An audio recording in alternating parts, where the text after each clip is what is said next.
Let's talk about silver for a minute and why the price action, while it's maddening in many respects, I agree, but why it really doesn't make that big of a deal in the end. In fact, it's a subsidy, if you will.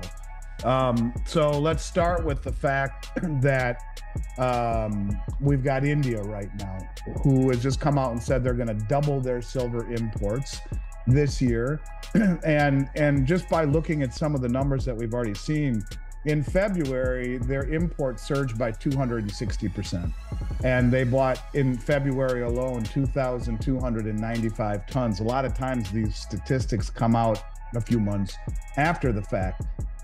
And putting that amount into perspective, the 2,295 tons, you put that into perspective, and it's 70 million ounces more silver than the United States Mint has produced in American Eagle silver coins over the past 3 years combined. So you got India, who is on a pace to accumulate somewhere in the neighborhood of 7,000 tons this year.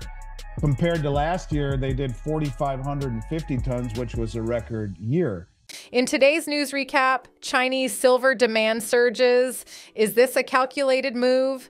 Gold demand in China has been strong this year, reflecting a broader movement of the yellow metal from the west to the east. But the Chinese aren't just accumulating gold. They have also been hoarding silver in recent months. The Shanghai Metals Exchange has reported a significant surge in silver volume, with prices consistently higher than Western exchanges. The price premium in China compared to the West has been as high as 10%.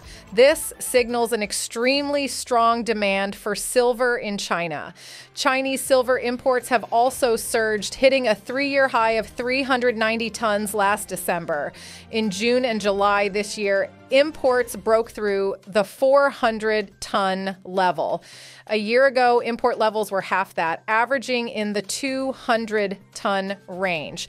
Last year, China held the second largest silver reserves in the world, trailing only Peru.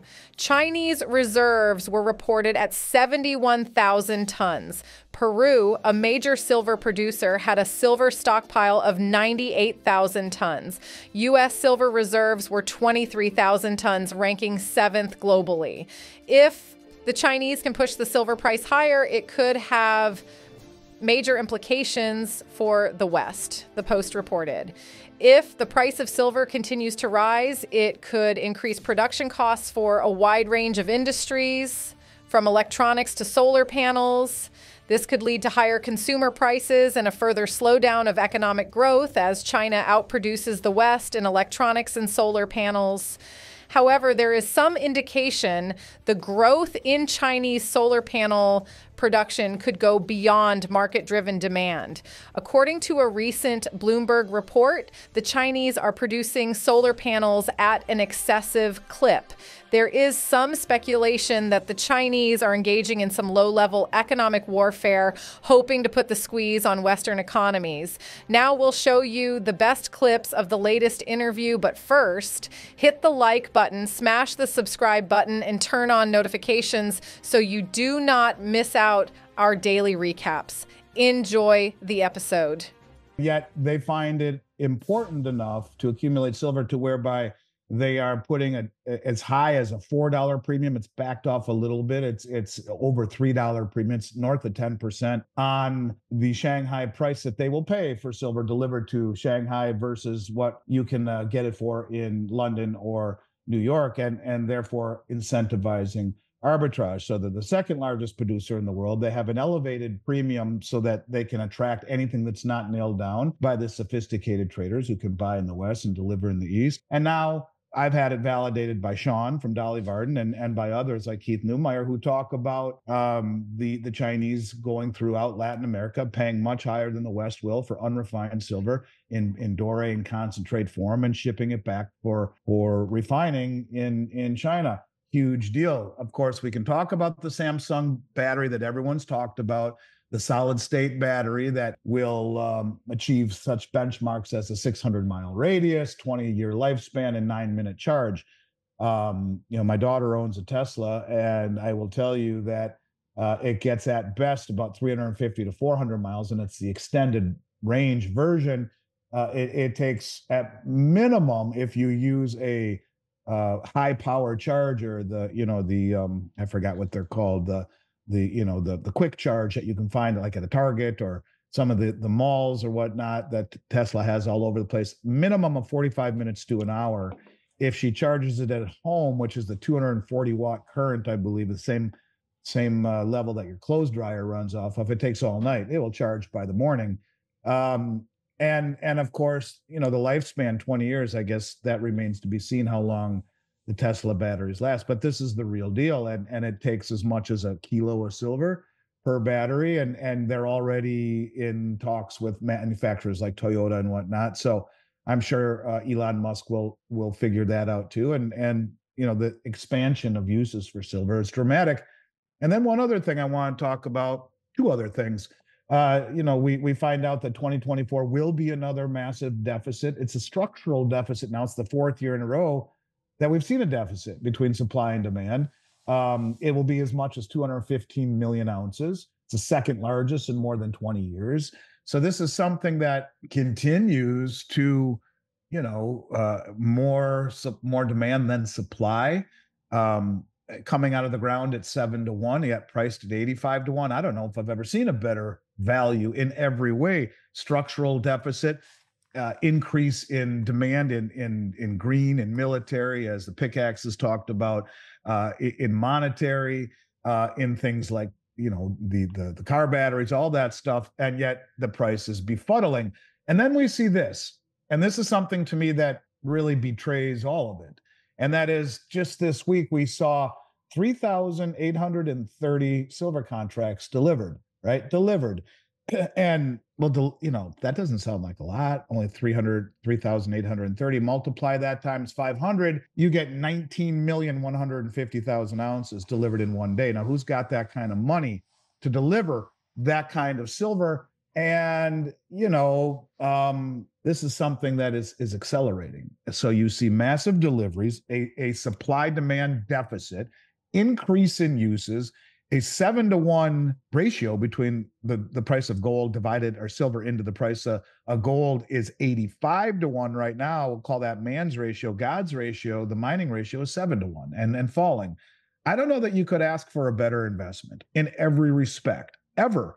And so I think it doesn't help the fact that the price is counterintuitive. It makes people want to bang their head against the wall. But at some point, all of these facts have to align with reality. And this is what happens when you suppress and manipulate prices, where the LBMA admits to trading 290 million ounces of silver per day, but they say that's 10 times understated, because they only post the final settlement numbers, which would mean they're trading almost 3 billion ounces of silver per day. That's 3.5 times annual global mine supply, which is decreasing per day. They only have 300 million ounces that do not belong to someone. They have 800 million there, which, by the way, is real damn close to the lowest level they've ever had at the LBMA since they started keeping records. But 500 million plus, according to records, belong to ETFs, SLV and Bullion Vault and all the others that are there. That means 300 million ounces, yet they're trading, they admit, to that whole stash every single day, and then 10 times that amount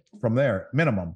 So yeah, it's a situation where, you have to have strong fingertips, man. You got to hang on, and you got to realize that there are very few opportunities you will ever witness in your lifetime of investing that would have this impressive of a set of criteria to examine. Massive increasing demand in 3 or 4 uses. The plurality of demand is unusual in the commodity in and of itself. Military, green, digital, monetary. I mean, so, and within the industrial applications, you have a gazillion, solar panels and medical devices and water purification and on and on and on. Silver is needed everywhere.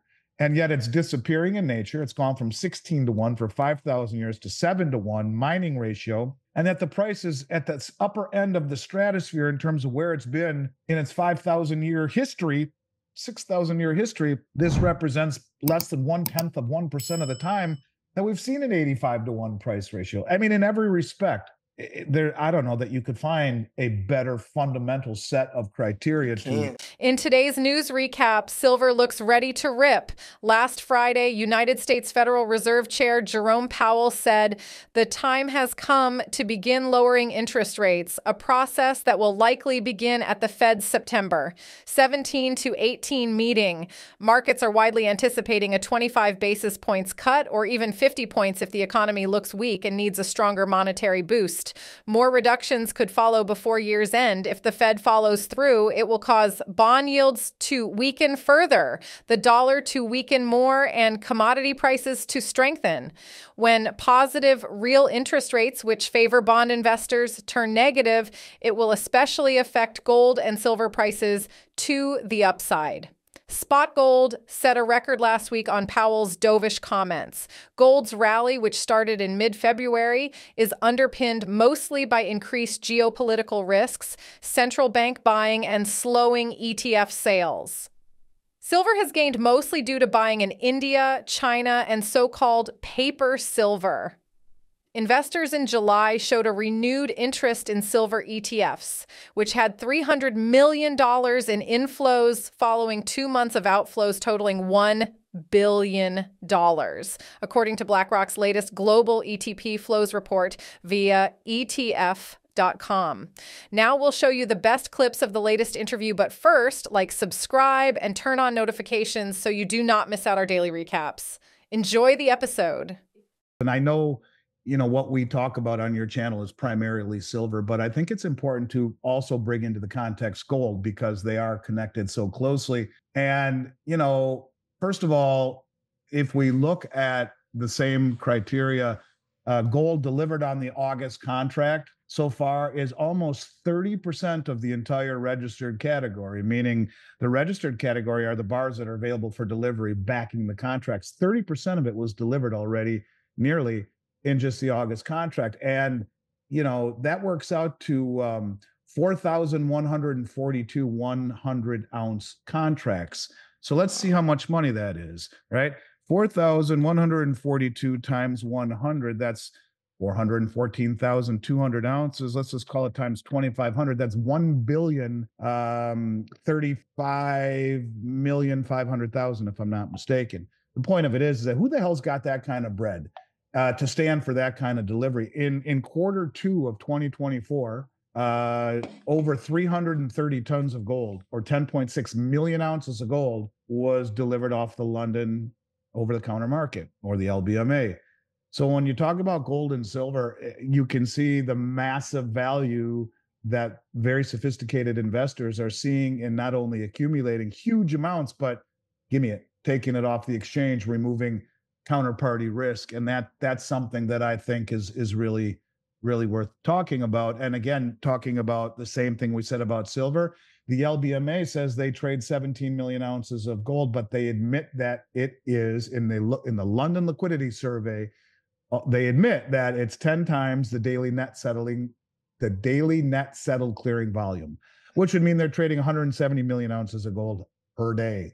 It is this type of rehypothecation, this type of shenanigans that is making the rest of the world say, no, I'll stand for delivery. Thank you very much. And whether it be gold or silver, this is a trend that is accelerating. And I say this, yes, as the owner of a large gold company, but more as someone who's trying to be completely straight with the public. There is no better investment I've ever seen in 34 and a half years of finance than silver, period. Yeah. And gold is right there, but the leverage that you get and an asset that is still trading, almost half of its all-time peak from 1980 is something that has been skewed, its real value, skewed by the London Metals Exchange and the COMEX and the bullion bankers who suppress the price. Someday people will look back, like you said, and say, my God, why didn't I trust my gut on that? I don't know that I've ever seen a better value. What do you think of Andy's take? Do you think gold and silver price manipulation will end up soon with prices soaring to record highs, or do you disagree with him? Post in the comments section your price prediction for silver by the end of the year, and share with the stackers your exit strategy or buying levels. Me personally, I'd be looking forward to unwind a significant portion of my silver at $50 and would be selling all my stack if we get past $100. Now watch this video right here because it's a perfect fit for you. I'll see you on the other side.